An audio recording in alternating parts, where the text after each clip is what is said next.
저희 쪽 기술에 대해서 많이 말씀을 드렸었는데 오늘은 시간이 한 20분 정도 있고 그 안에 기술 얘기 최소화하고 이제 사례 중심으로 근데 사례를 최대한 좀 제가 7가지를 가지고 왔는데 몇 개라도 좀 깊게 최대한 말씀을 드리고 상상을 하실 수 있게끔 그렇게 좀 설명을 드려보겠습니다. 일단 저희 회사 소개를 짧게 하자면 그 연구소 사이드에서 물론 이제 2015년 이전에도 그 블록체인의 앞쪽 기술, 앞세대 기술이라고 볼 수 있는 것들을 계속 해오긴 했었지만 블록체인이라는 키워드를 가지고 연구를 시작한 거는 2015년부터입니다. 그래서 2016년에 넥스트라는 플랫폼을 만들고 좀 이렇게 외부에 알려진 저희가 하고 있는 여러 가지 사례들이 있는데 그 중에서 외부에 알려진 것들을 보면은 2017년에 해운물류 블록체인 컨소시엄 같은 사례가 있습니다. 또는 그 이후에 이제 단체 청사로 연결되고 지금도 뭐 계속 진행이 되고 있고 그 국내외에 그 처음에 뭐 38개 회사 지금은 뭐 50개 이상 회사들이 다 같이 참여를 해서 그 엔터프라이즈 블록체인 지금까지 들으시던 거랑은 조금 느낌이 다르실 수 있습니다만 그 엔터프라이즈 블록체인이라는 그런 컨셉을 가지고 기업이 사용하는 블록체인 기술을 성립시키고 그런 내용들을 실제 기업들이 하고 있는 비즈니스에 적용을 하고 있는 그런 사상에 입각을 해서 저 해운물류 블록체인 컨소시엄 같은 경우는 한 지금 50개 이상의 그 기업들이 다 같이 참여를 해서 엔터프라이즈 블록체인을 사용하고 있는 그런 케이스고 이따 뒤에서 조금 더 자세히 말씀드리겠습니다. 그리고 그 이외에도 이제 금융사나 그 제조사에서 뭐 좀 스케일이 작은 것도 있고 큰 것도 있지만 이제 다양한 방법으로 고객사들의 어떤 프로세스 이노베이션을 위해서 블록체인을 점진적으로 적용을 하면서 실험을 해가고 있고요. 2018년 같은 경우에 알려진 케이스가 이제 국내 그 은행 공동인증 케이스가 됩니다. 그거는 공인인증서 사용에 대해서 일단 조금 말씀을 드리겠습니다. 어떤 부분은 조금씩 점진적으로 적용을 하고 있는지. 그리고 이제 최근에 저희가 넥스트 유니버설이라는 플랫폼을 출시를 했습니다. 그거는 엔터프라이즈 블록체인 기술이라고 제가 설명을 드리지만 그 안에도 여러 가지 사상적으로 다른 블록체인 요소들이 있고 장단점도 있고 오픈소스도 존재하고 뭐 차별화 요소도 만들어야 되고 하는 그런 어떤 기술계 복잡한 그 스토리들이 있기 때문에 고객 입장에서 그런 것들을 최대한 그 복잡계를 좀 배제를 하고 편리하게 쓸 수 있게끔 만드는 그런 내용들을 준비를 해서 최근에 발표한 것들이 있고요. 이제 그렇게 쭉 해오면서 아까 그 안 교수님 한 3번째 세션인가 거기에서 그 거기 폴스에서 그 선정한 글로벌 그 50개 블록체인 회사 그게 이제 폴스에서 처음에 기사가 나갈 때 좀 잘못 나갔습니다. 그래서 그 링크를 누르면 삼성 전자로 봤었는데 정확히 말씀을 드리면은 그 50개 회사에서 그 채택이 됐었던 건 삼성 SKS고 뭐 그 이외에도 그 포레스터나 IDC 가트너 같은 리서치 기관에서도 이제 저희가 해왔던 일들에 대해서 이제 그 대표 글로벌 블록체인 대표 밴드로 선정하는 그런 성과들이 있었습니다. 그렇지만 뭐 아직 작은 시작이라고 생각을 하고 있고 고객과 함께 혁신을 해야 되기 때문에 그렇기 때문에 이제 저희는 좀 점진적으로 한 과정에서 저희가 2018년까지는 말씀을 드릴 수 있을 것 같습니다. 2019년에 지금 하고 있는 어떤 지금까지 해왔던 것보다 조금 더 나간 모델에 대해서는 아직은 말씀을 못 드리겠지만 2018년 사례까지는 최대한 설명을 드리겠습니다. 아직 이제 조금씩 하고 있는 얘기입니다. 다음 장 보시면요. 이 앞장, 여기입니다. 이제 블록체인이라는 버즈워드 자체는 굉장히 범위가 넓습니다. 그래서 다양한 생각을 하실 수가 있는 게 맞는데 오늘 사례를 들으실 때 엔터프라이즈 블록체인의 여러 가지 특징들 중에서 일단 이 부분 하나를 기억을 해두시면은 큰 돈은 아니어도 캐치를 조금 할 수는 있겠네라는 그런 감이 조금 오실 수는 있습니다. 이게 다는 아니지만 이런 특성을 한번 좀 보실 필요가 있습니다. 왼쪽 그림에서 보시면은 저 건물로 되어 있는 것들이 어떤 기업이라고 생각을 해보시면 돼요. 그 전통적인 ICT 시스템, 저는 네트워크를 전공을 했지만 저도 블록체인이 나올 때까지는 그렇게까지 공감을 못했지만 그 네트워크, 인터넷 이런 것들이 있다 하더라도 저런 기업들이 서로 신뢰를 하면서 데이터를 주고받을 방법이 생각보다 그 이전에 잘 없었습니다. 만약에 그렇게 어떤 신뢰가 보장이 돼야 된다고 하면 두 가지 방법을 썼었는데 하나는 국가에서 대신 믿을 수 있는 서드 파티를 성립을 시켜줍니다. 뒤에서 나오는 공인인증 기관 같은 것들이 그런 거 제3자를 있게끔 법과 제도로 받쳐줘야지 아니면 정말 어떤 기업들 간에 정말 믿고서 그 네트워킹을 해야 되고 데이터를 주고받아야 되면 다 이렇게 그 기업마다 하나씩 시스템을 깔게 되어 있습니다. ERP 시스템을 깔건 뭐 둘이서 같이 데이터베이스를 하나를 운영을 하건 그렇게 그 한 기업과 한 기업 이렇게 하나씩 연결을 할 수 있는데 만약에 여기 계신 분들이 다 독립된 기업이라고 생각을 했을 때 제 입장에서 여러분들과 신뢰관계를 구축을 한다면 여기 계신 기업 수만큼의 구축 비용이 생깁니다. 굉장히 비싸죠, 사실은. 신뢰를 하면서 여러 기업들이 데이터를 주고받을 수 있게 만드는 게 기존 기술을 가지고는 굉장히 어려웠던 거에 반해서 엔터프라이즈 블록체인을 썼을 때에는 구축 비용이 한 번이고 통신 비용이 1이 들기 때문에 n번이 아니라 여기 계신 모든 분들하고 단 한 번에 통신을 할 수 있는 그런 몇 가지 기술적 특징이 있기 때문에 만약에 기업 간의 비즈니스 협력을 할 때 신뢰를 위해서 기존에 많이 썼어야 했었던 원가 부담 같은 것들을 대폭 떨어뜨릴 수 있겠구나 라는 점에 착안을 해서 블록체인을 그런 분야에서 주로 시도를 하게 됩니다. 그리고 그걸 좀 더 간단하게 말씀을 드리면 기업 간 데이터 공유를 어떻게 하느냐에 대한 문제를 기존에 굉장히 많이 돈이 들었던 문제를 블록체인, 엔터프라이즈 블록체인 같은 경우는 굉장히 쉽게 할 수 있다. 그렇게 되는 그런 기술적 특징이 하나가 있고요. 다음 장 봐주시면 이 장 여기 보시면은 이것도 뭐 깊게 들어갈 건 아닌데 그 생각보다 잘 알려져 있지 않은 그 기술적 특징 중에 하나가 뭐냐면 이제 카카오톡 정도는 괜찮습니다. 카카오톡 정도는 제가 어떤 메시지를 받았다고 여러분들이 믿으실 수도 있죠. 저한테 카카오톡을 보내시면 저한테 뭐 안녕이라고 보내시면 제가 안녕이라고 받았을 거라고 거의 확신을 하실 겁니다. 그래도 괜찮죠. 왜냐면은 그 안녕이란 데이터 자체는 그렇게 굉장히 비싸거나 예민한 문제가 아닙니다. 안녕이라도 되고 안녕이라도 되고 뭐 상관없는 그런 정도의 데이터이기 때문에 괜찮은데 이제 아까 말씀드린 것처럼 이 많은 기업들이 데이터를 주고받았는데 정말 제가 보내신 그 데이터를 갖고 있는지를 확인하는 방법이 생각보다 없습니다. 기술적으로. 그게 1대1 때는 조금 쉬울 수는 있어요. 저한테 뭐 데이터 보내시고 뭐 많이 알려진 어떤 메시지 오센티케이션 코드 같은 거를 제가 리턴을 하면 됩니다. 물론 이것도 믿을 수는 없지만 근데 이제 좌우지간 기술적으로 이렇게 많은 엔티티들이 존재를 할 때 통신 방식 자체가 여러분들은 어떤 데이터를 보냈다고 생각을 하시겠지만 제가 그 데이터를 받았다라고 확신할 수 있는 방법이 잘 없어요, 수학적으로. 그런데 블록체인은 그런 면에서 굉장히 장점이 많습니다. 물론 한계점도 있지만 장점이 많기 때문에 지금 여기서 설명드리고자 하는 내용은 뭐냐면 여러 기업들이 가지고 있는 혹은 제가 보낸 혹은 여러분들이 보낸 그 데이터가 내가 원하는 상대에게 정확하게 전달이 되느냐를 굉장히 확신을 할 수 있는 이메일도 괜찮죠, 사실은. 이메일도 뭐 중간에 뭐 바꿔도 여러분들 모르십니까? 그렇지만 이제 정말 돈이 되는 정보, 저희가 은행에 들어갈 때는 공인인증서 같은 것들은 기관의 그 어떤 인증 정보를 받아서 해야 되지 않습니까? 이렇게 정말 중요한 정보들은 블록체인이 없었던 시절에는 그렇게 믿고 주고받을 수 있는 그런 기술적 상태는 아니었습니다.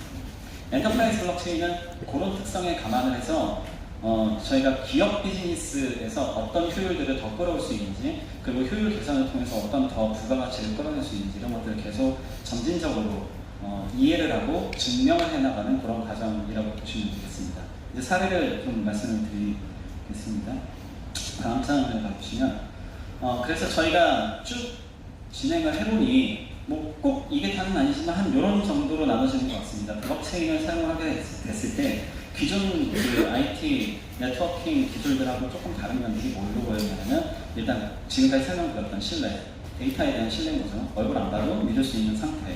그리고 두 번째 아까 말씀드렸던 데이터를 저한테 보내신 게 맞다라는 그런 인티그리티. 뭐 그게 신뢰랑 같은 얘기가 되겠죠. 그리고 뒤에서 설명드릴 어떤 여태까지는 블록체인 기술이 없었기 때문에 저희가 수수료를 내고 3자의 그 어떤 기관들, 제3의 기관들이 법과 제도로 서포팅을 받는 그 상태여야만 가능했었던 그런 어떤 인터미디어리를 없앨 수 있는 그런 가치를 발견을 한 게 하나가 있고 그 다음에 매뉴얼 프로세스를 오토메이션 할 수 있는 그런 특징들이 좀 있습니다.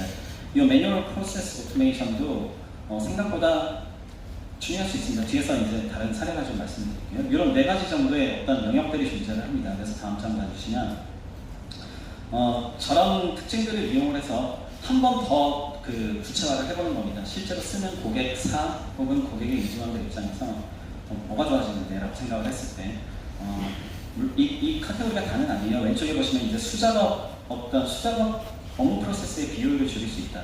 뭐 저 왼쪽에 이제 전자 문서 시점 확인 서비스, 그 다음에 전자 서명 계약 플랫폼 세 가지 정도를 뒤에서 말씀드릴 건데 뭐 저 세 가지 사례가 저 수작업 업무 프로세스의 비율만 계산을 하는 건 아니지만 뭐 예를 들면 저런 것들이 대표적으로 카테고라이즈가 될 수 있다 그런 거죠.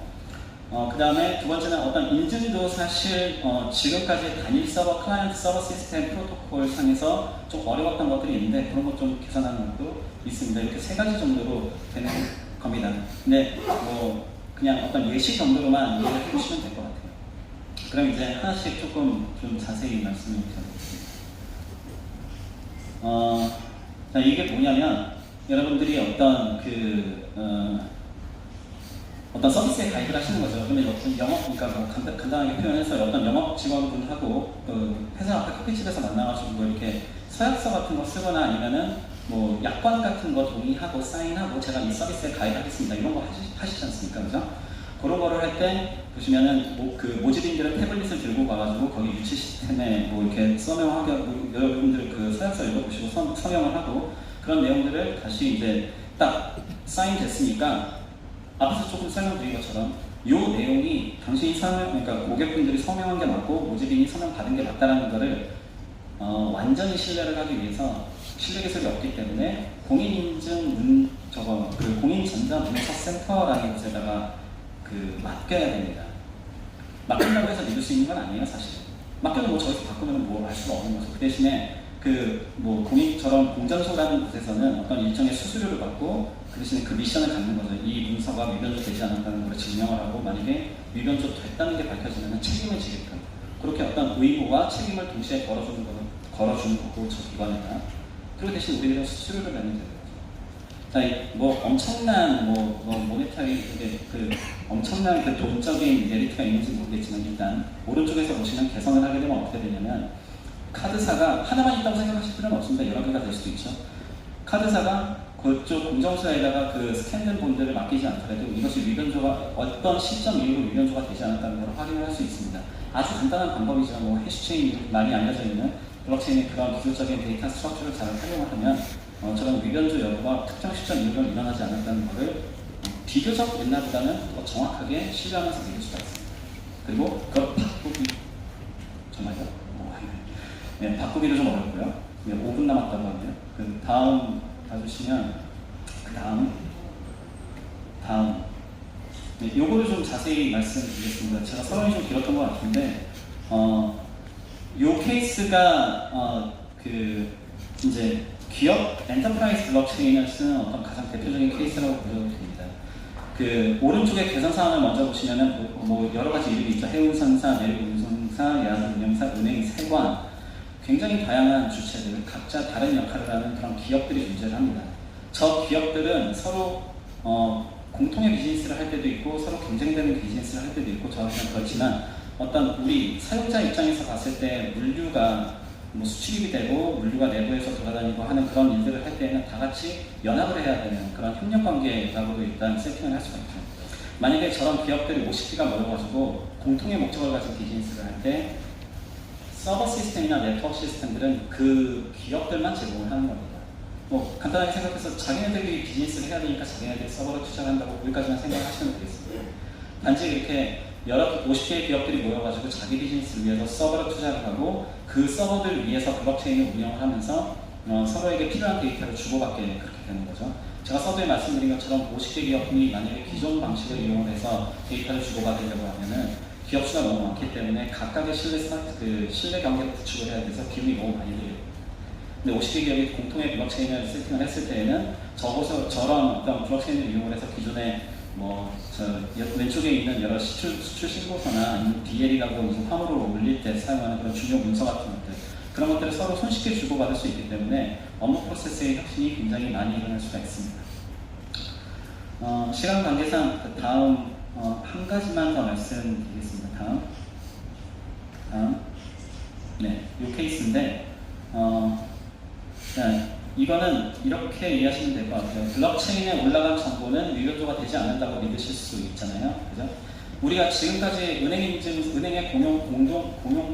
공인 인증서라는 것을 사용을 할 때는 인증서라는 게 간단하게 이렇게 생각하시면 됩니다. 여러분만 알고 있는 개인 피해에 대한 부분이 있을 수가 있고 그거하고 어떤 매칭된 인증서 자체는 그 개인 키하고 특정 개인 키하고 많은 매칭된 공개 키를 누군가가 위변조되지 않은 상태에서 잘 보관을 해야 됩니다. 그래서 그 공개 키가 내 거라는 걸 나만 알고 있는 개인 키를 가지고 증명을 하는 과정이 여러분들이 인증을 받으시는 과정이에요. 단 방금 말씀드린 것처럼 공개키 부분이 위변조가 되지 않았다는 것을 누군가가 책임지고 버텨야 잘 관리를 해야 되는데, 지금까지는 어떤 제3의 기관, 우리나라에 6개 정도의 기관이 있습니다. 공인인증기관이. 거기에서 여러분들의 공개키를 쭉 등록을 받아갖고 지키는 겁니다. 대신에 여러분들은 수수료를 내는 거죠. 자, 요거를 어떻게 바꾸는 거냐면, 은행들끼리, 예를 들어서 18개의 은행들이 모여가지고 18개의 은행들만 사용하는 블록체인 네트워크를 하나 구성을 합니다. 그리고 그 네트워크 상에서 기존에는 공인 인증기관에 맡겼던 공개키 부분들을 은행들끼리 같이 공유를 하는 거죠. 그럼 18개 은행이 있기 때문에 아까 뭐 조금 설명된 부분도 있지만 3분의 2가 경합을 하지 않는 한 그 은행 인증서 자체를 위변조할 수 있기는 굉장히 어렵습니다. 그래서 잘 생각해 보시면 은행이 3분의 2씩이나 모여가지고 여러분들의 인증서를 위변조해야 될 만큼 여러분들이 돈이 많으시면 그럴 수도 있죠. 근데 그렇지 않으면 매지간에서는 여러분들 인증서를 엄청나게 많은 노력을 해가지고 위변조를 하려고 하지 않습니다. 그러다 보니까 18개 정도 되는 그 회사들이, 은행들이 모여가지고 인증서를 유지를 하게 되면 거기에 위변조는 되지 않았다는 걸 믿을 수가 있죠. 자, 그렇게 함으로써 여러분들의 그 어떤 로그인 과정 같은 것들이 조금 편해지거나 뭐 아니면은 저희가 특정 A라는 은행에서 사용했던 인증서를 B은행의 타은행 인증서 등록이라는 과정이 예전에 있지 않았습니까? 이제 그런 것들을 할 필요가 없게 되는 겁니다. 왜냐하면 그 은행들끼리 제가 누군지에 대한 공개키 정보를 블록체인으로 이미 완전하게 공유를 하고 유변조를 막고 있기 때문에 그렇습니다. 시간 관계상 좀 짧게 말씀을 드렸는데 일단 제 발표는 여기까지 마치고 혹시 궁금하신 거 있으면 따로 연락을 주세요.